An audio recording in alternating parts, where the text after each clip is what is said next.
Hi there, it's Ed Moses, and welcome back to Project Mindset. Been kind of hiatus for a while, and I apologize for that, but I am going to give you a book review, something I just finished reading actually last week, and it was actually a damn good read if you ask me. I enjoyed it. The Spontaneous Healing of Belief, and this is another Gregg Braden book. It's a very good book, very interesting. What I like here is the way his books, the way Gregg's books, they kind of keep overlapping into each other from one step at a time, because it's like, if you've read any of his books, what you'll find is as you read the next book, there's parts and pieces from that other book inside of the next book, and so it kind of carries over. But what it does, what it really shows is, in my opinion, that the world and how we think and how we see it and what's real to us, or what we feel is real, is all connected somehow in some way through through science and spirituality. And I think that's quite an amazing feat on his part, the way he's actually brought this all together. But this one here, it's on shattering the paradigm of false limits. And really, and this is my opinion, if you've heard anything by Abraham Hicks, what you'll find is what Abraham Hicks goes over most of the time is based upon the law of attraction. And when you consider the law of attraction, and you consider that emotions are responsible for everything that we attract into our lives, everything that we attract to us, then you start to understand pretty much what this book is about. And I mean, there's a lot of pretty good information here, going over that more kind of a scientific slash spiritual viewpoint, which I think is really, really interesting. And he goes, Gregg goes through in this book, and he gives some really good examples of how emotions, in huge amounts of people have, actually changed, the universe that we live in, the world that we live in, by just through the basically what we want to call the law of attraction. But basically, what we're doing, as he explained, was, basically from our heart. That is where most of our power source is, per se. When we send out or emit a frequency into the universe, that's really where most of the power is coming from, right here, your heart. And that's really where we're actually speaking to the universe. Somewhat your mind, yes, but mostly here. They found that most of it's coming from the heart section. And some of the experiments that he went over, like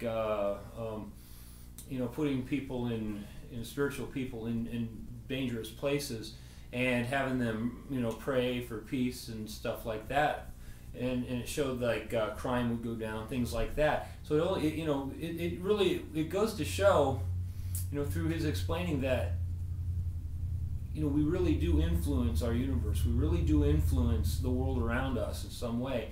And when you understand that, you start to realize that not only do we not only is it that we influence in that way, but we also influence what's happening to us on a personal level, to yourself. Like your health, for instance.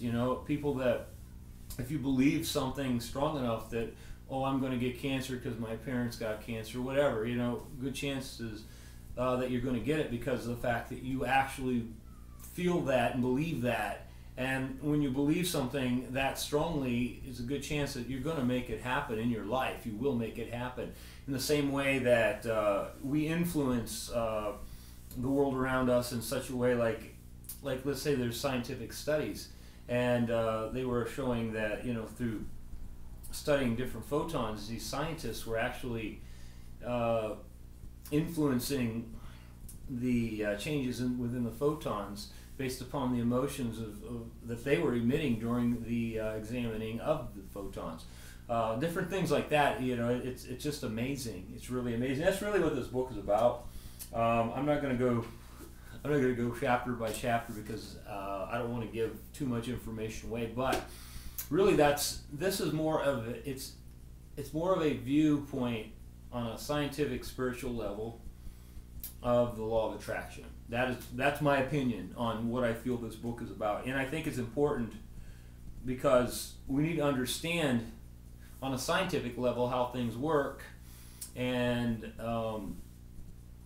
how that works into a spiritual level. And this book really puts that together really well. I like the book. It's a very good book. It's a good read if you get a chance to read it. I would definitely recommend it to anybody to read. This book was put first edition 2008, so this is a 2008. It's a hardback. I only buy hardbacks. That's all I want in my library, unless it's not available in hardback. But this particular book is from 2008. It's very interesting. There's some very good information in it that really gives you a really good viewpoint of how the law of attraction works and how we actually influence our universe to be what we wish it to be, and well, not necessarily what we wish it to be, but what we emotionally emit to be. So kind of interesting. Hopefully I didn't confuse you with any of that. I'm definitely not a scientist. I'm just an avid reader that likes books like this.